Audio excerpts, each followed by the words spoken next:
பிடிக்குது கடலை நரை வந்த பிறகே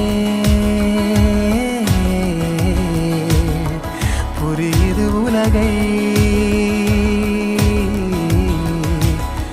நேற்றின் இன்பங்கள் யாவும் கூடியே இன்றை இப்போதை அர்த்தமாக்குதே.